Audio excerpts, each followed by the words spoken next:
Hola, hay quienes dicen que el cantante Bad Bunny, ese es su nombre artístico, habla muy mal castellano, pésimo castellano, que no pronuncia bien, que mutila las palabras, que su español es un atentado contra la buena gramática.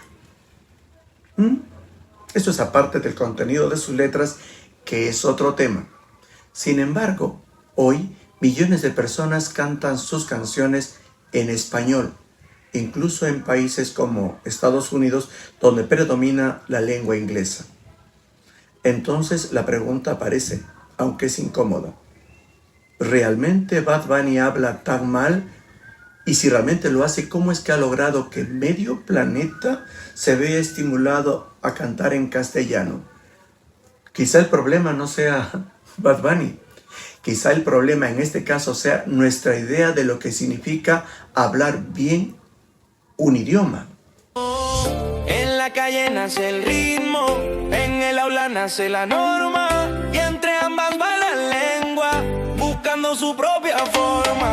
La lengua no vive en vitrinas, ni duerme en diccionarios, camina por las esquinas y canta en los escenarios, porque el idioma no es un traje que solo usan los doctores, también lo cantan la plaza, los barrios y los cantores. Bienvenidos a la zona del escribidor. Esto es Palabras, Libros y Mundo, un nuevo segmento.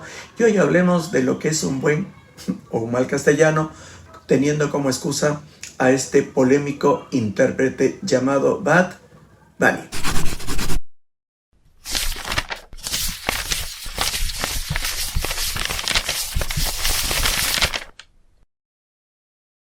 ¿A qué nos referimos cuando hablamos de buen castellano? Cuando se afirma que este cantante habla mal, quizás en realidad se está tratando de compararlo con lo que la mayoría consideramos un modelo estándar, es decir, ese castellano correcto, que de pasadita difiere en diversos lugares de la misma habla castellana. Me refiero a lo estándar. Ese castellano llamado estándar es el que aprendemos pues en la escuela, el que aparece en los libros, el que se considera correcto en todos los textos formales y en las conversaciones formales. Pero el español, por si acaso, no es solo el nivel estándar. Es decir, no hay un modelo único del castellano. Hay variaciones.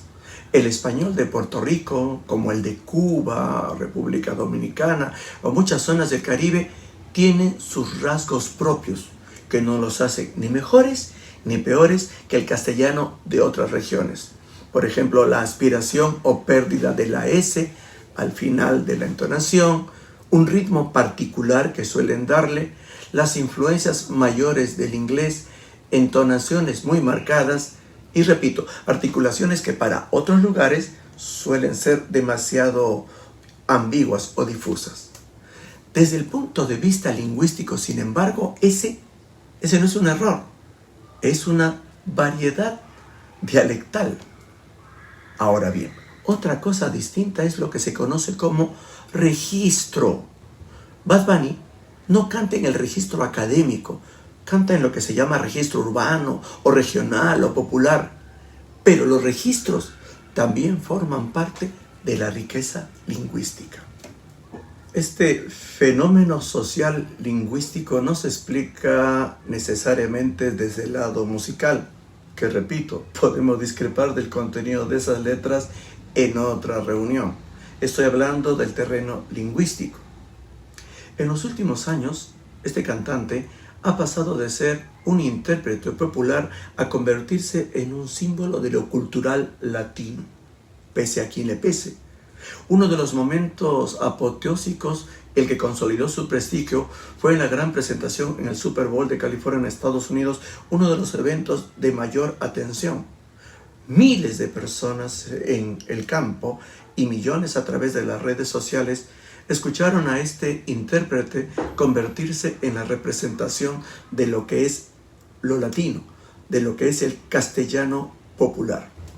Es en ese contexto que a muchos se les ocurrió pensar en algo interesante.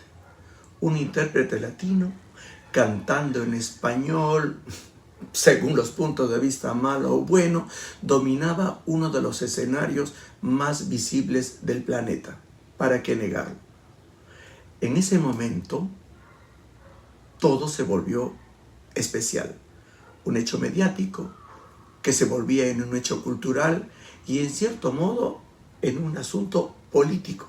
Porque claro, todo esto se dio en medio de un debate intenso y de una gran preocupación sobre la inmigración latinoamericana en Estados Unidos.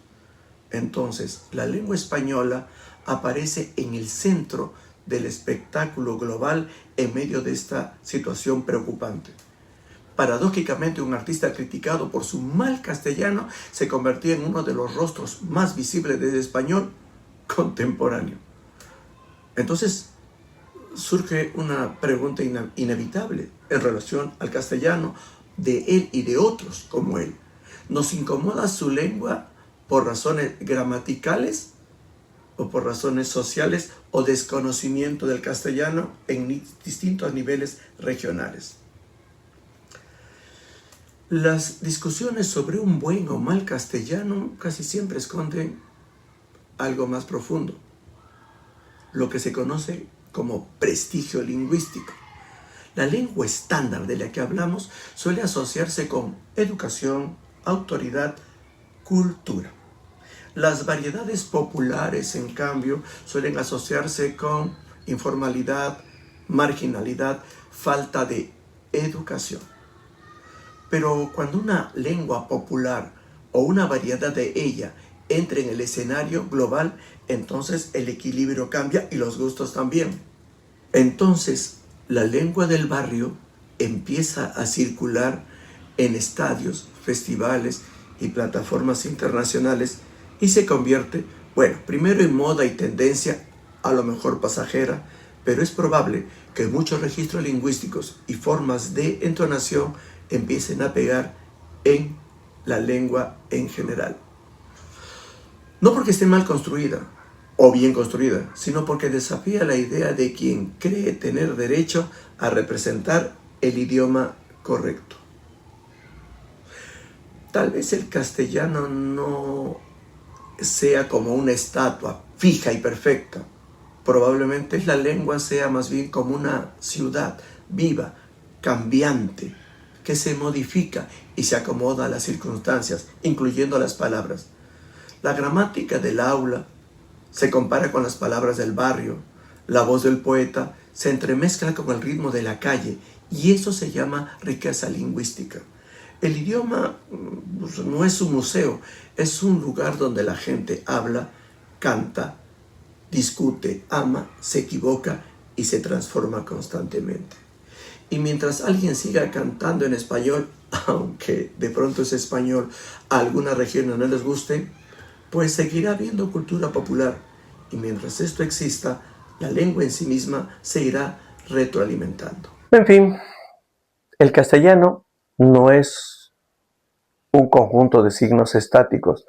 No es como una estatua perfecta pero quieta. Podría compararse tal vez como una ciudad en constante movimiento, donde conviven la gramática del aula, las palabras del barrio, la voz del poeta callejero o académico y el ritmo de la calle. El idioma no es un museo, es un espacio lingüístico en donde la gente habla, canta, discute, ama y se equivoca, y la lengua va transformándose con esas necesidades. Mientras haya gente que cante, que escriba, que recite versos, que componga, sea de nivel popular o de nivel académico, pues está bien, la lengua seguirá enriqueciéndose. Si a usted le gusta el reggaetón o Bad Bunny, está muy bien. Si no le gusta, por lo menos aceptemos que todo castellano es válido si se trata de comunicar, y aunque a veces en algunos lugares no nos sea conocido, pues también son parte de esta gran hermandad castellana. Por mientras, nos estamos viendo en el siguiente episodio. Nos vemos. En la calle nace el ritmo, en el aula nace la norma, y entre ambas va la lengua, buscando su propia forma. La lengua no vive en vitrinas,